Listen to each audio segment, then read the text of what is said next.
Nasamsam ang higit sa 600,000 pisong halaga ng shabu mula sa dalawang arestadong dayuhan sa isinagawang bypass operation sa lungsod ng Pasay. Habang sa lungsod naman ng Quezon na-recover ang higit sa 100,000 pisong halaga ng droga at bypass money sa isang nasakoteng drug suspect. Jim Tihano sa balita. Makalipas ng ilang minutong transaksyon, inaresto ng mga tauhan ng SPD Drug Enforcement Unit ang dalawang dayuhang ito sa isang parking lot ng mall sa Pasay City. You are arrested for violation of RA 9165, Section 5,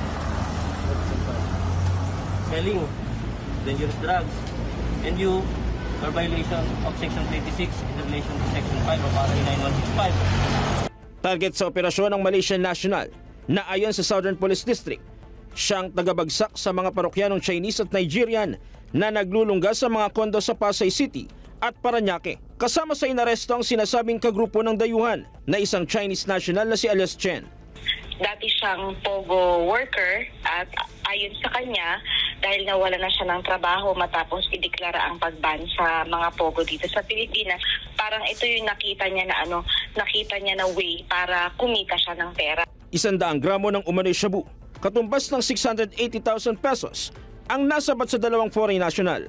Nakuha rin sa mga dayuhan ang ginamit na bypass money. Inabot po ng isang buwan bago tayo naiskasa itong ating bypass operation at itong Malaysia National nga itinuro ng isang ating confidential informant. Itong Malaysian National natin is meron siyang upline o yung kanyang kinukuhanan na isa ring Chinese na kakilala din lamang nitong ating isa pang na-aresto na Chinese national. Kwento ni alias Singh, napag-utusan lang umano siya ng isang alias Rolin na dali ng parcel sa lugar. Pero wala itong kaalam-alam na pulis pala ang katransaksyon nila. Hindi naman inaalis ng PNP na ang mga parokyano na mga suspect posibleng taga-dispatcha rin ng illegal na droga sa kapwa nila foreign national. Bagay na iniimbestigahan ngayon ng otoridad at kung saan nagmumula ang kontrabando. Posible kasi malaki yung ibinabagsak nitong ating subject. Minimum niya kasi is 50 grams ang binabagsak niya. So kung halimbawang kukuhanin niyo nitong mga parokyano niya, malamang tinitingi-tingi nila yun tapos dinidistribute din nila para kumita din sila. Itinanggi ng mga suspect na sangkot sila sa kalakaran ng illegal na droga sa bansa. No. Yeah, no. No selling drugs.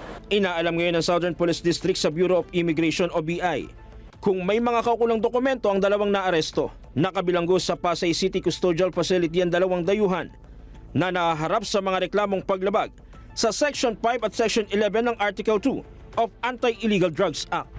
Samantala, arestado naman sa lungsod Quezon ang lalaking yan makarang makuhanan ng illegal na droga sa ikinasang bypass operation.